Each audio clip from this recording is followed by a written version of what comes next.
নমস্কাৰ, আজি আমি আলোচনা কৰিম আমাৰ পৰিচয় বিষয়ে। পৰিচয় মাথো এটা শব্দ নহয়, ই আমাৰ অতিষ্ঠ অভিমান, ইতিহাস, সংস্কৃতি, ভাগ্য আৰু ভৱিষ্যতৰ দিক নিৰ্ণয় কৰা এটা যুক্তি।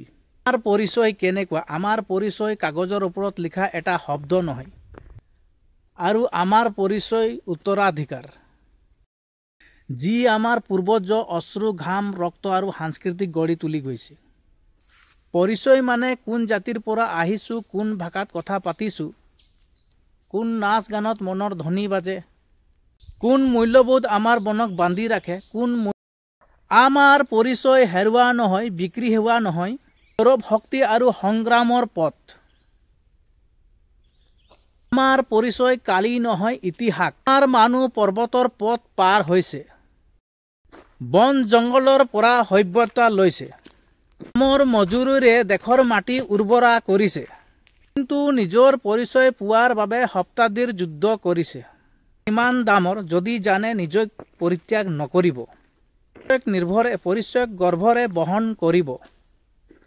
আমাৰ পৰিচয় কেনেকুৱা? আমাৰ পৰিচয় শক্তিশালী, কাৰণ আমাৰ সংস্কৃতি আছে, আমাৰ গান আছে, আমাৰ উৎসৱ আছে, আৰু আছে আমাৰ বুলি কোৱাৰ অধিকাৰ।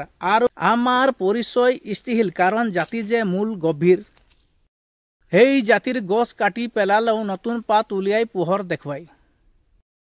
তেওঁলোকৰ ভুল। কেতিয়াবা মানুহে ভাবে পৰিচয় মানে জাতি ভাই বিভেদ নহয়। যি মানুহৰ পৰিচয় নাজানে সেই মানুহে আনক সহায় কৰিব নোৱাৰে।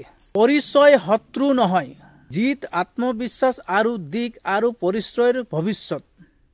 যিবোৰ শিশু চাহ বাগিচাত জন্ম লৈছে, তেওঁলোকৰ পৰিচয় দৰিদ্ৰ নহয়, তেওঁলোকৰ পৰিচয় যোদ্ধা। কিন্তু আমাৰ ডিএনএত আছে সংগ্ৰাম, সংস্কৃতি আৰু স্পষ্ট স্বপ্ন।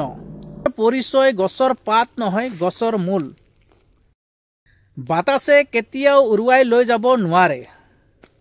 গতিকে আজিৰ এই ভিডিঅ'খনত আমাৰ পৰিচয়ৰ বিষয়ে আপোনালোকৰ আগত দাঙি ধৰিলোঁ। ভিডিঅ'টো কেনে পালে কমেণ্ট কৰিব, চেনেলটো ছাবস্ক্ৰাইব কৰিব আৰু পাৰিলে আপোনালোকৰ বন্ধু বৰ্গসকলকো শ্বেয়াৰ কৰক, যাতে তেওঁলোকে এই ইনফৰমেশ্যন ভিডিঅ'বিলাক পায়।